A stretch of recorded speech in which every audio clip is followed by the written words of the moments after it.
The Black Cat.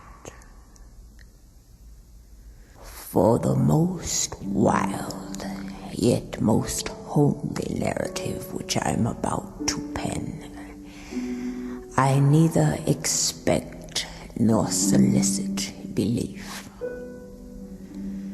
Mad indeed would I be to expect it, in a case where my very senses reject their own evidence. Yet mad am I not, and very surely do I not dream. But tomorrow I die, and today I would unburden my soul. My immediate purpose is to place before the world plainly, succinctly, and without comment, a series of mere household events. In their consequences, these events have terrified, have tortured, have destroyed me. Yet I will not attempt to expound them. To me they have presented little but horror. To many they will seem less terrible than Baroque's. Hereafter, perhaps, some intellect may be found which will reduce my phantasm to the commonplace.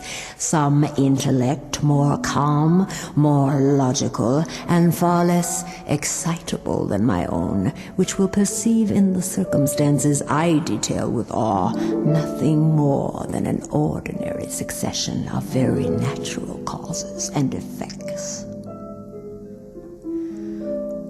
From my infancy, I was noted for the docility and the humanity of my disposition.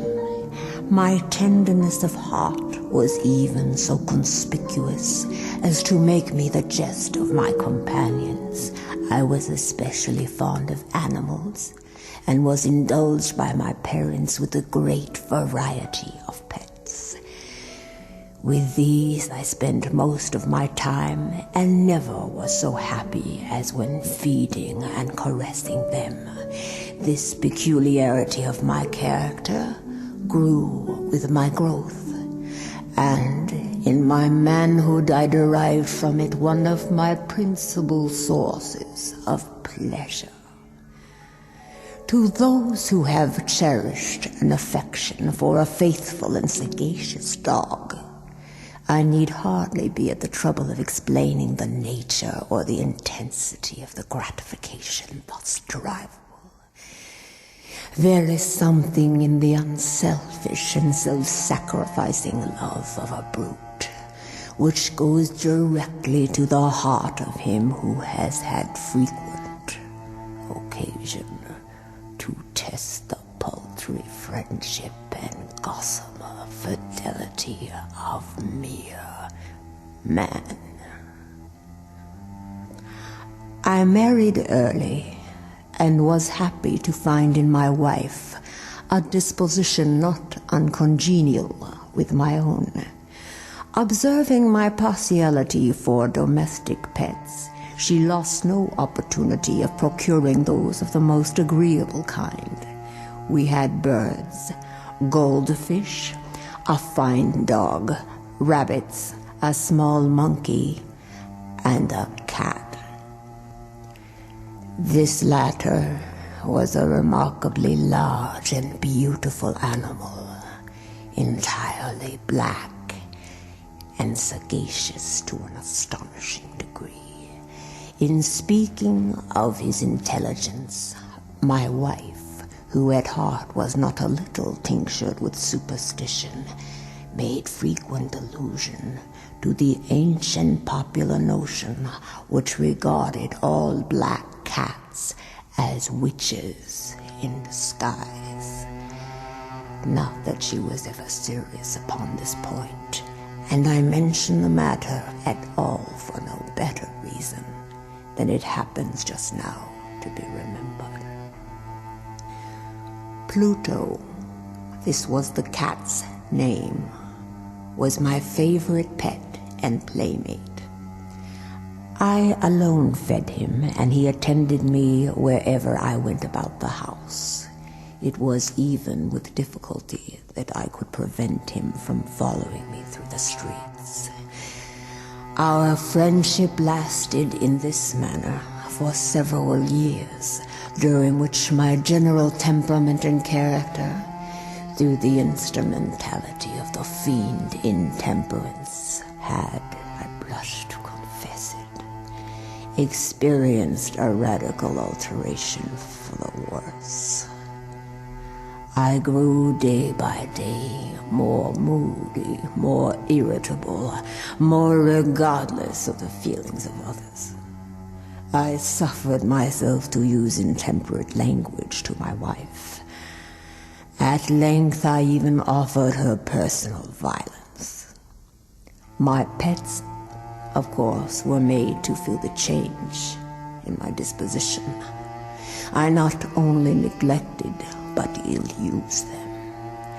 For Pluto, however, I still retained sufficient regard to restrain me from maltreating him, as I made no scruple of maltreating the rabbits, the monkey, or even the dog, when by accident or through affection they came in my way.